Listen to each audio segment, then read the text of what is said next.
दोस्तों नमस्कार। हरियाणा के आईपीएस अधिकारी पूरण कुमार के मामले में अब एक और कई देखने को मिल रहा है चौंकाने वाली जानकारियां निकल कर सामने आ रही हैं। एक खुलासा और हुआ है, आज उनकी आईएएस पत्नी के ऊपर एफआईआर भी दर्ज हुआ। लेकिन एक सवाल कि आखिर जब पूरण कुमार के गनमैन की गिरफ्तारी हरियाणा के रोहतक से होती है तो उनकी चंडीगढ़ में उनका जो पिस्टल होता है वो कैसे पहुंचता है, क्योंकि आईपीएस वाई पूरण कुमार के सुसाइड केस की गुत्थी जितनी तेजी से उलझती जा रही है वो बड़े सवाल खड़े कर रही है। दरअसल आईपीएस पूरण कुमार ने 7 अक्टूबर को खुद को गोली मारकर आत्महत्या की। उन्होंने अपने कथित सुसाइड नोट में सीनियर ऑफिसरों पर उत्पीड़न करने का आरोप लगाया था। एक हफ्ते के बाद ही हरियाणा पुलिस के एएसआई संदीप कुमार लाठर ने भी कथित तौर पर आत्महत्या कर ली।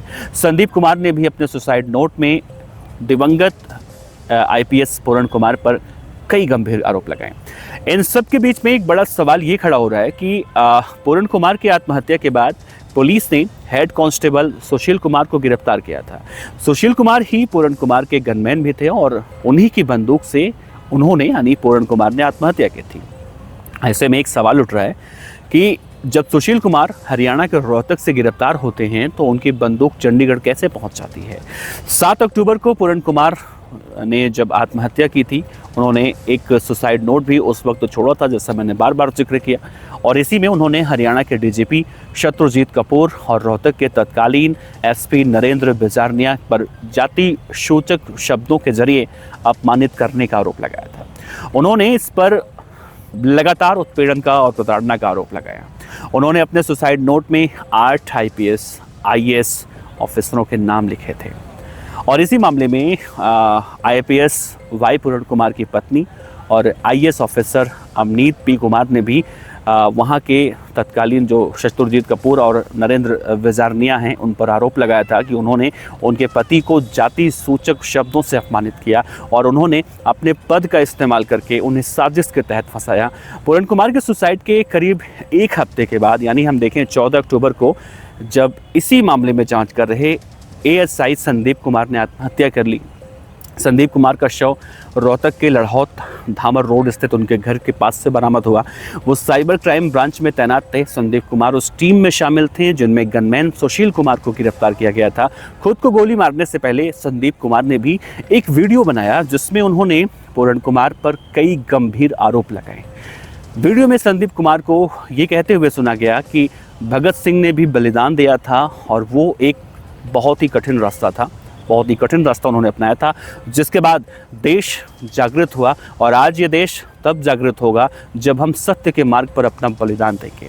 संदीप को ये वीडियो में ये भी कहते हुए सुना जा सकता है कि एक ईमानदार अधिकारी नरेंद्र बिजारनिया ने पूरण कुमार से सवाल किया था।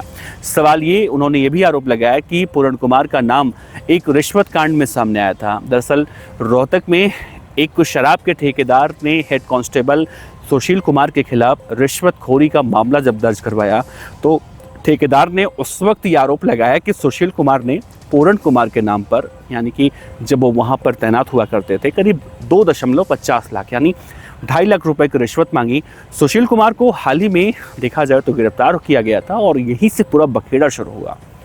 सुशील कुमार की गिरफ्तारी होती है और उसके बाद कहा गया कि जब सुशील कुमार गिरफ्तार हुए तो उनसे ये कहा गया वाई पूरण कुमार से कि अगला नंबर तुम्हारा है, और इसी कश्मकश में उन्होंने अपने आप को गोली मार ली। एक तरफ तो ये बातें कही जा रही हैं, दूसरी तरफ एक बड़ा सवाल उठ रहा है। सवाल ये कि जब दूसरे एएसआई यानी कि संदीप लाठर ने आत्महत्या की, उन्होंने आईपीएस वाई पूरण कुमार पर कई गंभीर आरोप लगाए, तो उन्हें जान देने की ज़रूरत क्या थी। वो जिंदा रहकर भी आईपीएस वाई पूरण कुमार पर आरोप लगा सकते थे और उनके खिलाफ कोर्ट में जा सकते थे, या बहुत सारी ऐसी बातें हैं जो वो कर सकते थे, लेकिन इसके लिए उन्हें आत्महत्या करने की कोई ज़रूरत नहीं थी। और आत्महत्या करने से पहले जिस तरह से उन्होंने कहा कि वो भगत सिंह की तरह हैं, भगत सिंह को अपना भगत सिंह के फ़ैन हैं, वो भगत सिंह की तरह बलिदान दे रहे हैं।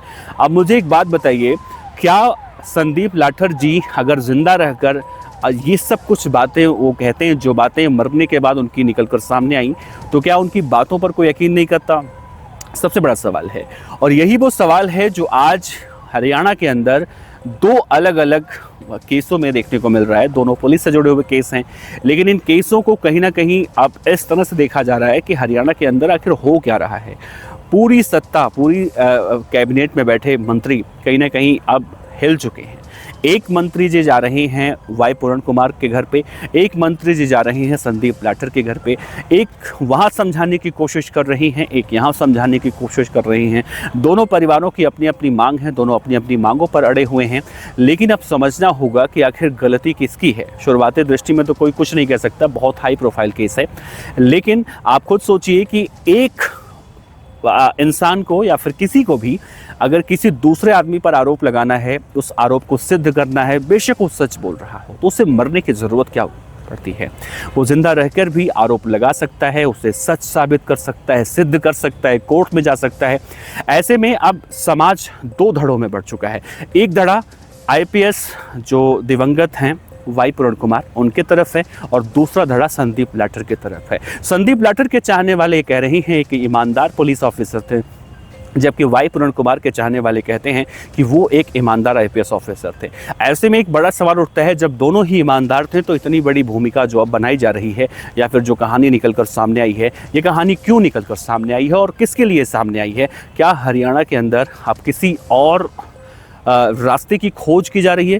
क्या आईपीएस पूरण कुमार की मौत हो या फिर संदीप लाठर की आत्महत्या करने का मामला हो, क्या हरियाणा के अंदर एक नई खोज है? फिलहाल अभी बहुत सारे ऐसे सवाल हैं जो सवाल घूम तो रहे हैं, लेकिन इनके जवाब शायद अभी नहीं हैं, क्योंकि इस मामले में अब जांच पड़ताल की जा रही है। वैसे आपको क्या कहना है, क्या लगता है? अपने विचार रखिएगा। नमस्कार।